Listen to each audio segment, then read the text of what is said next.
Shalom,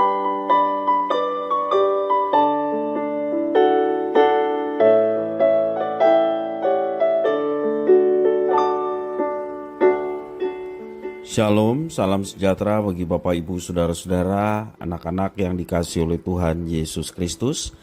Berjumpa kembali bersama saya Pendeta Eka di dalam renungan firman Tuhan pada hari ini, hari Kamis 1 Desember 2022.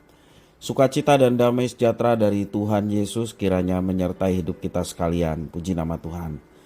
Sampai pada pembacaan firman Tuhan hari ini, yakni kitab Yeremia pasal yang ke-17. Kiranya firman Tuhan yang kita baca memberkati kita sekalian.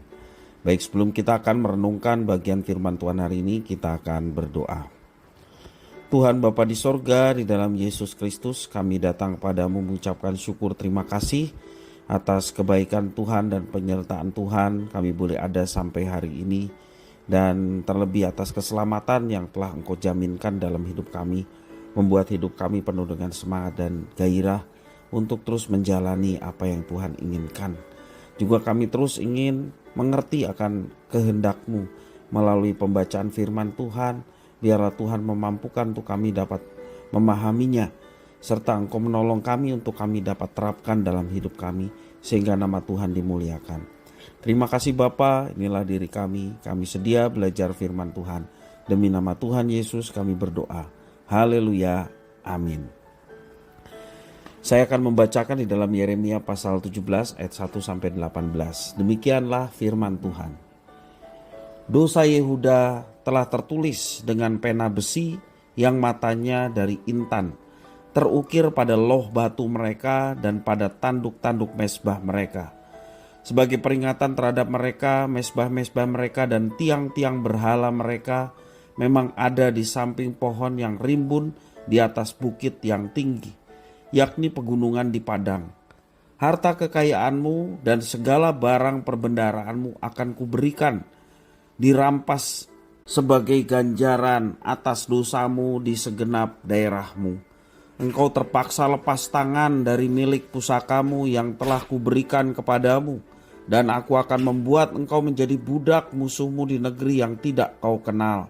Sebab dalam murkaku api telah mencetus yang akan menyala untuk selama-lamanya. Beginilah firman Tuhan, terkutuklah orang yang mengandalkan manusia, yang mengandalkan kekuatannya sendiri, dan yang hatinya menjauh daripada Tuhan. Ia akan seperti semak bulus di padang belantara. Ia tidak akan mengalami datangnya keadaan baik. Ia akan tinggal di tanah angus, di padang gurun, di negeri padang asin yang tidak berpenduduk. Diberkatilah orang yang mengandalkan Tuhan, yang menaruh harapannya pada Tuhan. Ia seperti pohon yang ditanam di tepi air, yang merambatkan akar-akarnya ke tepi batang air, dan yang tidak mengalami datangnya panas terik, yang daunnya tetap hijau, yang tidak khawatir dalam tahun kering, dan yang tidak berhenti menghasilkan buah. Betapa liciknya hati, lebih licik daripada segala sesuatu. Hatinya sudah membatu, siapakah yang akan mengetahuinya? Aku Tuhan yang menyelidiki hati, yang menguji batin, untuk memberi balasan kepada setiap orang setimpal dengan tingkah lakunya, setimpal dengan hasil perbuatannya.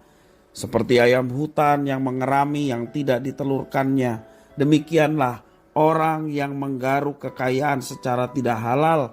Pada pertengahan usianya ia akan kehilangan semuanya, dan pada kesudahan usianya ia terkenal sebagai seorang bebal. Tahta kemuliaan luhur dari sejak semula, tahta bait kudus kita. Ya, pengharapan Israel, Tuhan, semua orang yang meninggalkan Engkau akan menjadi malu. Orang-orang yang menyimpang daripadamu akan dilenyapkan di negeri, sebab mereka telah meninggalkan sumber air yang hidup, yakni Tuhan. Sembuhkanlah aku ya Tuhan, maka aku akan sembuh. Selamatkanlah aku, maka aku akan selamat, sebab Engkaulah pujianku. Sesungguhnya mereka berkata kepadaku, di manakah firman Tuhan itu? biarlah ia sampai. Namun tidak pernah aku mendesak kepadamu untuk mendatangkan malapetaka.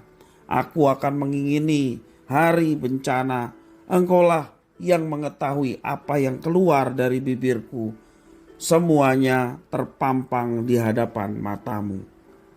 Janganlah engkau menjadi kedahsyatan bagiku. Engkaulah perlindunganku pada hari malapetaka. Biarlah orang-orang yang mengejar aku menjadi malu, tetapi janganlah aku ini menjadi malu. Biarlah mereka terkejut, tetapi janganlah aku ini terkejut. Buatlah hari malapetaka menimpa mereka dan hancurkanlah mereka dengan kehancuran berganda. Bapak, Ibu, saudara-saudara yang dikasihi oleh Tuhan, ada pepatah mengatakan, apa yang kau tanam, itu yang akan kau tuai. Petuai itu mengingatkan kita tentang tanggung jawab terhadap setiap perbuatan kita. Bagaimanapun kita harus menerima segala konsekuensi dari apa yang telah kita perbuat sebelumnya.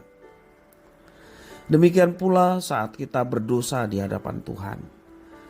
Yeremia mengungkapkan bahwa dosa bangsa Yehuda tidak tertulis dengan pena besi yang matanya dibuat dari intan, terukir pada loh hati mereka dan pada tanduk-tanduk mezbah mereka. Mereka menjauh dari Allah dan menyembah berhala. Mereka mengandalkan manusia dan bukan mengandalkan Tuhan. Mereka meninggalkan Tuhan, sang sumber air kehidupan. Atas perbuatan itu Allah menghukum mereka. Allah mengizinkan harta benda mereka dirampas, dan mereka kehilangan apa yang telah diberikannya kepada mereka sebagai umat yang dikasihinya, sebagai umat perjanjiannya. Mereka akan menjadi budak. Semua itu adalah ganjaran atas dosa yang telah mereka lakukan di hadapan Tuhan. Namun Tuhan berjanji akan memberkati setiap orang yang mengandalkan Tuhan dan yang senantiasa berharap kepada Tuhan. Mereka akan menikmati berkat. Orang yang berharap kepada Tuhan, mereka akan mengalami damai sejahtera dari Tuhan. Mereka juga akan memperoleh keselamatan dan memperoleh kehidupan. Tentu saja itu semua sesuai dengan janji-janji Tuhan, bahwa Tuhan akan memberkati umat yang mengasihinya dan melakukan segala ketetapan dan perintah-perintahnya. Sebaliknya, Dia akan menghukum umat yang tidak setia dan melanggar segala ketetapan yang telah difirmankan kepada umatnya. Tidak ada yang dapat kita sembunyikan di hadapan Tuhan. Dia menyelidiki dan menguji hati, juga menguji hidup kita. Dia akan memberikan balasan sesuai dengan apa yang kita perbuat.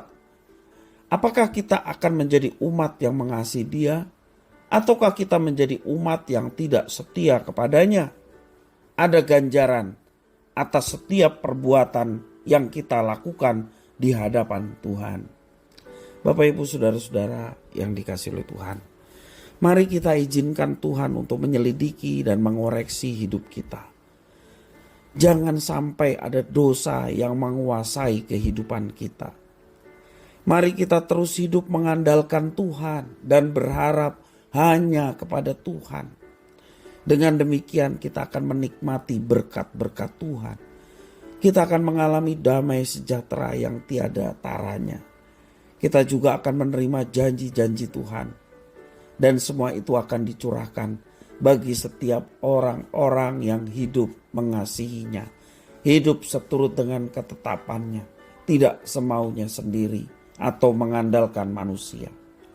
Bapak, Ibu, saudara-saudara yang dikasihi oleh Tuhan, jangan kita kehilangan berkat. Jangan kita kehilangan damai sejahtera dan sukacita. Alamilah itu semua. Kuncinya adalah andalkanlah Tuhan. Kuncinya adalah kasihanilah Tuhan Allahmu dengan segenap hatimu, segenap jiwa, akal budi dan kekuatan kita. Maka semuanya itu akan kita alami. Kiranya firman Tuhan memberkati kita sekalian. Kita berdoa.